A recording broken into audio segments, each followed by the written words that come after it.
One of the main concerns a lot of players have with Fallout is the worry that the wasteland, or wastelands, may be getting a tad too tame. It's more of a concern in regards to the West Coast than the East, but a concern nonetheless. Are the Fallout wastelands getting too civilized?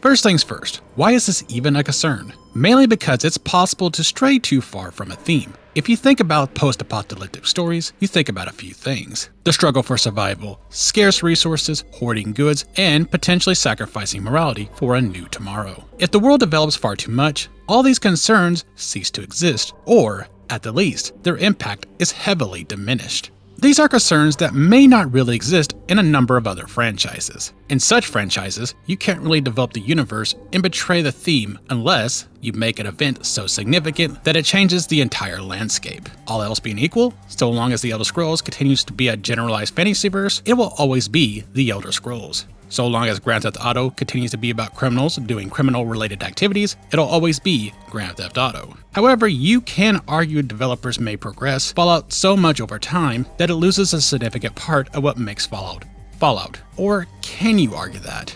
For many players, Fallout has never really been about the struggle for survival, so much as it has been about watching the world adapt to their environment and even being part of how that world adapts.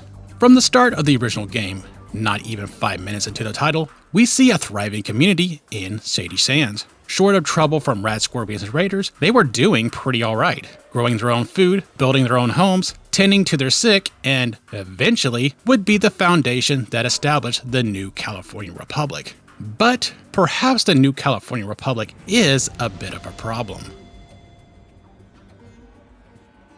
The NCR is a big country with close to 1 million people by the time of Fallout 2, and likely exceeding that million by New Vegas. It's the nation most reminiscent to pre-war America by its practices, political positions in the nation, and relative influence compared to the rest of the wasteland. It's a powerful country doing its damnedest to pacify the wasteland. That's even a rallying cry for President Kimball in his war in the Mojave. In theory, a country may get so strong that this could be a reality. If the NCR, or any nation for that matter, grew too large and took over enough territory and offered enough security, wouldn't that impact the game setting in such a way that it stops offering the harshness that the Fallout Wastelands have been known for? Chris Avellone certainly thought so, claiming that he was pretty against the idea of developing nations in Fallout New Vegas and felt like you can, indeed, move too far into the future that the stories stop being Fallout-y. Some even claim that the Tunnelers were also Avalon's way of giving the developers an out with these big nations, an unstoppable force that will eventually eliminate the NCR, Legion, and even House. His position is not entirely without reason. If a civilization can guarantee peace, is it Fallout?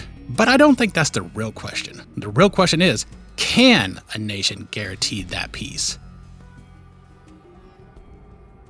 It's kind of cheesy, so I won't put verbal emphasis on it. But the tagline is, war never changes. Either city-states like Fallout 1 and 3, or nations like 2 and New Vegas. The message is, communities will commit war. Death will come for a multitude of reasons, though it's mostly ideology and resources, sometimes both. I think the main concern for a lot of people is the assumption that big nations will be unstoppable juggernauts rather than the more likely scenario that they are all doomed to collapse.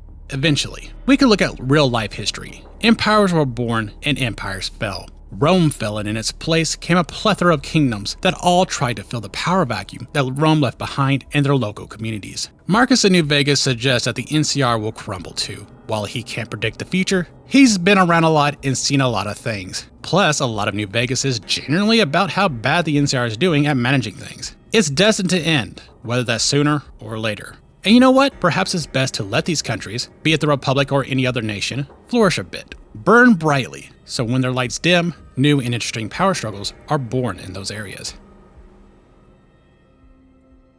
Can a nation get too big that it cuts off the feelings of Fallout pretty heavily? In theory, yes. In practice, that likely will never happen. The more realistic take is that these states will form, grow, and ultimately collapse when a developer feels like they're getting too big. And in their place will be a ton of smaller nations. And for me, that honestly sounds more interesting than just keeping the same old, same old.